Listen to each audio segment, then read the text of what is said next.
வணக்கம். இன்றைக்கி நம்ம பார்க்க போகிற சமையல் ஒரு அருமையான வெங்காய தேங்காய் துவையல் எப்படி செய்யலாங்கிறது பார்க்கலாம். சின்ன வெங்காயம் போட்டு இந்த துவையல் செய்யும்போது டேஸ்ட் நல்லா அட்டகாசமாக இருக்கும். இட்லிக்குலாம் கூட இந்த மாதிரி தொட்டு சாப்பிட்லாம். சாதத்தில் போட்டு பரட்டி சாப்பிட்றது சூப்பராக இருக்கும். சாம்பார் சாதம், ரசம் சாதம், தயிர் சாதத்துக்குலாம் அட்டகாசமாக இருக்கும். வாங்க எப்படி செய்யலாங்கிறத பார்க்கலாம். ஒரு கடாயை எடுத்துக்கலாம். தேவையான அளவுக்கு எண்ணெய் விட்டுக்கலாம். எண்ணெய் சூடானதும் 3 துண்டு பெருங்காயம் சேர்த்துக்கலாம்.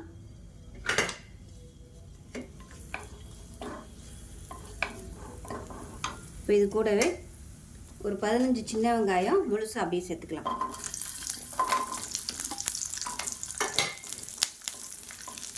இதில் சின்ன துண்டு புளி சேர்த்துக்கலாம். இது கூடவே ஒரு 10 வரமிளகாய் சேர்த்துக்கலாம். இது கூடவே 2 டேபிள் ஸ்பூன் உளுந்து சேர்த்துக்கலாம். 1 டேபிள் ஸ்பூன் கடலைப்பருப்பு சேர்த்துக்கலாம்.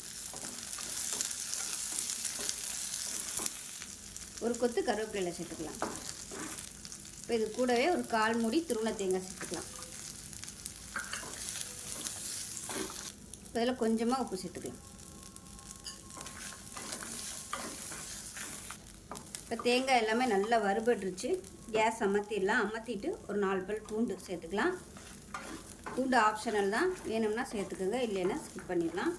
அவ்வளோதான். இப்போ நல்லா ஆறுனதுக்கப்புறமா மிக்ஸி ஜாரில் சேர்த்துட்டு கொஞ்சமாக தண்ணி ஊற்றி நல்லா கெட்டியாக அரைச்சிட்டு பார்க்கலாம். இப்போ பாருங்கள், நல்லா சூப்பராக அரைச்சாச்சு. இந்த அளவுக்கு நல்லா கெட்டியாக அரைச்சிக்கணும். கொஞ்சமாக தண்ணி விட்டு அரைக்கணும். ஃபஸ்ட்டு தண்ணி இல்லாமல் சுற்றிட்டு அதுக்கப்புறமா சொட்டு சொட்டாக தண்ணி ஊற்றி நல்லா அந்த மாதிரி அரைச்சி எடுத்துக்கோங்க. சூப்பராக இருக்கும். ரசம் சாதத்துக்கெலாம் தொட்டு சாப்பிட்றதுக்கு இந்த வெங்காய தேங்காய் துவையல் அருமையாக இருக்கும்.